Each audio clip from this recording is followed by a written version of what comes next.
टिप्टी श्यामाचरण का भवन आज सुंदरियों के जमघट से इंद्र का अखाड़ा बना हुआ था। सेफ्टी की 4 सहेलियों रुक्मिणी, सीता, रामदेवी और चंद्रकुंवर 16 सिंगार किए इठलाती फिरती थी। डिप्टी साहब की बहन जानकी कुंवर भी अपनी 2 लड़कियों के साथ इटावे से आ गई थी। इन दोनों का नाम कमला और उमा देवी था।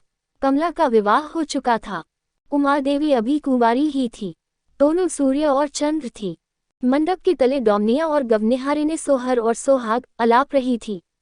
गुलबिया नाइन और जमनी कहारिन दोनों चटकीली साड़ियां पहने, मांग सिंदूर से भरवाए, गिलक के कड़े पहने छमछम करती फिरती थी। गुलबिया चपला नवयौवना थी। जमुना की अवस्था ढल चुकी थी। सेफ्टी का क्या पूछना, आज उसकी अनोखी छटा थी।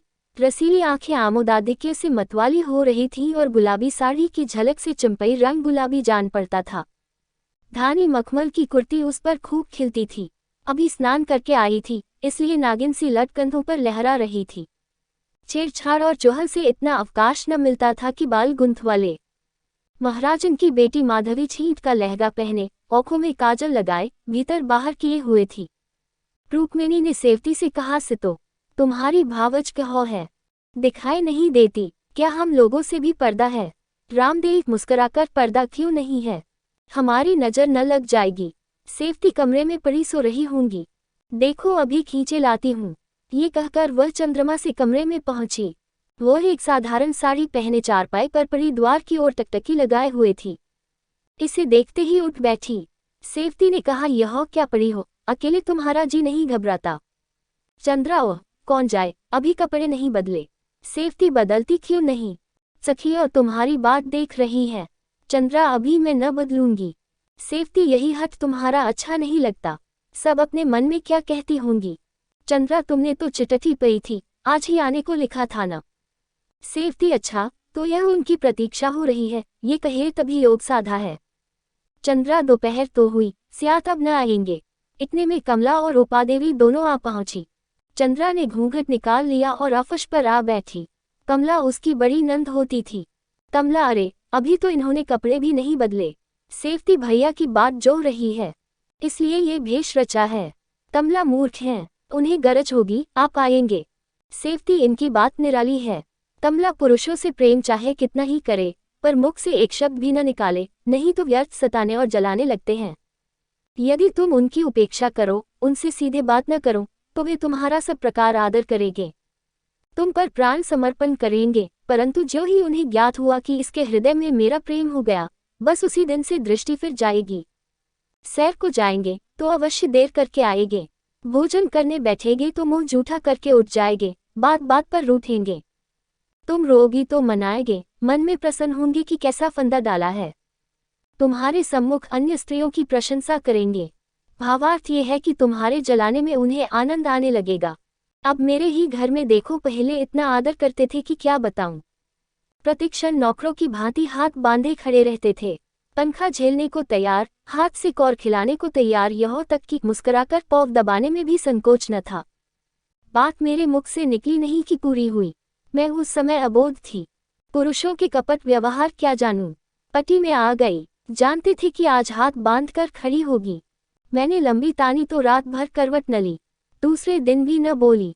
अंत में महाशय सीधे हुए, पैरों पर गिरे, गिड़गिड़ाए। तब से मन में इस बात की गांठ बौध ली है कि पुरुषों को प्रेम कभी न जताऊं। सेवती जीजा को मैंने देखा है, भैया के विवाह में आए थे, बड़ हंसमुख मनुष्य हैं। कमला पार्वती उन दिनों पेट में थी, इसी से मैं न आ सकी थी। यहाँ से गए तो लगे तुम्हारी प्रशंसा करने। तुम कभी पान देने गई थी, कहती थी कि मैंने हाथ थाम कर बैठा लिया, खूब बातें हुई। सेवती, झूठे हैं, लबारी हैं। बात ये हुई कि गुलबिया और जमुनी दोनों किसी कार्य से बाहर गई थी। मौ ने कहा, वे खाकर गए हैं, पान बना के दे आ। मैं पान लेकर गई, चारपाई पर लेटे थे, मुझे देखते ही उठ बैठे। मैंने पान देने को हाथ बढ़ाया तो आप कलाई पकड़कर कहने लगे कि एक बात सुन लो, पर मैं हाथ छुड़ाकर भागी। कमला, निकली न झूठी बात। वही तो मैं भी कहती हूँ कि अभी 11-12 वर्ष की छोकरी, उसने इनसे क्या बातें की होगी। परंतु नहीं, अपना ही हट किए जाए। पुरुष बड़े प्रलापी होते हैं।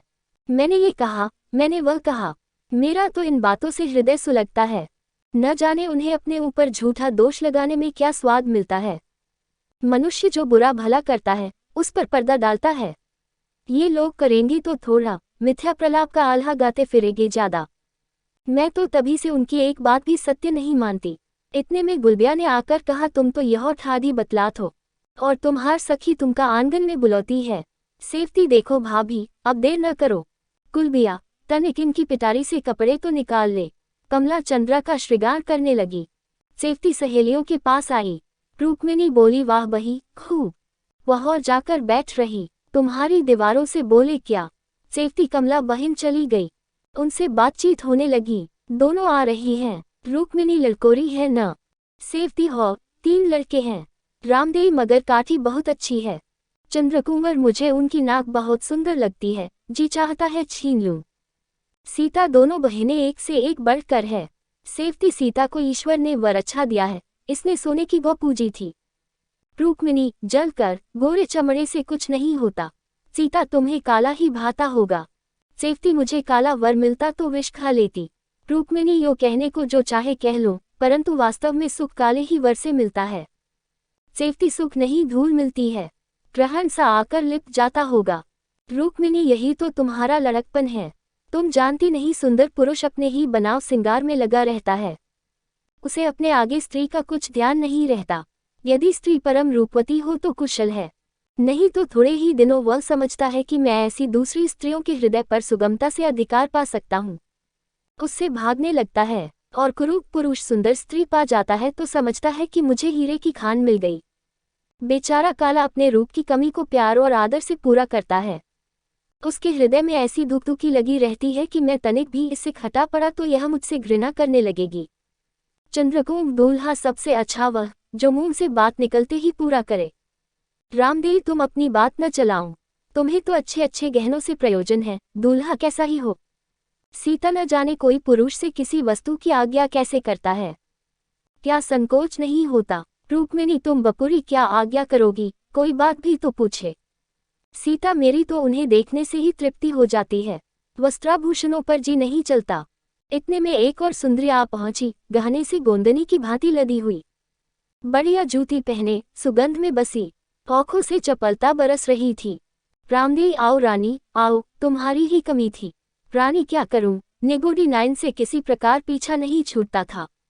कुसुम की मौ आई तब जाके जूड़ा बौधा। सीता, तुम्हारी जाकेट पर बलिहारी है। रानी, इसकी कथा मत पूछो। कपड़ा दे 1 मास हुआ, 10-12 बार दर्जी सी कर लाया, पर कभी आस्तीन ढीली कर दी, कभी सियन बिगाड़ दी, कभी चुनाव बिगाड़ दिया, अभी चलते चलते दे गया है। यही बातें हो रही थी कि माधवी चिल्लाई हुई आई, भैया आए, भैया आए। उनके संग जीजा भी आए हैं। ओहो ओहो, रानी राधाचरण आए क्या? सेफ्टी हो, चलूं तनिक भाभी को संदेश दे आऊं। क्या रे, कहाँ बैठे है? माधवी, उसी बड़े कमरे में। जीजा पगड़ी बौधे है, भैया कोट पहने हैं, मुझे जीजा ने रूपा दिया। ये कहकर उसने मुट्ठी खोलकर दिखाई। रानी से तो अब मुंह मीठा कराओ। सेफ्टी, क्या मैंने कोई मनौती की थी? ये कहती हुई सेफ्टी चंद्रा के कमरे में जाकर बोली, लो भाभी, तुम्हारा सगुन ठीक हुआ। चंद्रा, क्या आ गए, तनिक जाकर भीतर बुला लो। सेफ्टी, हो मदाने में चली जाऊं, तुम्हारे बहनाई जी भी तो पधारे हैं। चंद्रा, बाहर बैठे क्या ये कर रहे हैं? किसी को भेजकर बुला लेती, नहीं तो दूसरों से बातें करने लगेंगे। अचानक खड़ाओं का शब्द सुनाई दिया और राधाचरण आते दिखाई दिए। आयु 24-25 बरस से अधिक न थी। बड़े ही हैसमुख, गौर वर्ण, अंग्रेजी काट के बाल, फ्रेंच काट की दाढ़ी, खड़ी मूछें, लवंडर की लपटें आ रही थी। एक पतला रेशमी कुर्ता पहने हुए थे। आकर पलंग पर बैठ गए और सेफ्टी से बोले, क्या से तो 1 सप्ताह से चिट्ठी नहीं भेजी। सेफ्टी, मैंने सोचा अब तो आ रहे हो, क्यों चिट्ठी भेजूं? ये कहकर वहां से हट गई।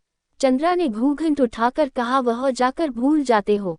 राधाचरण हृदय से लगाकर, तभी तो सेकंडों को उससे चला आ रहा हूं।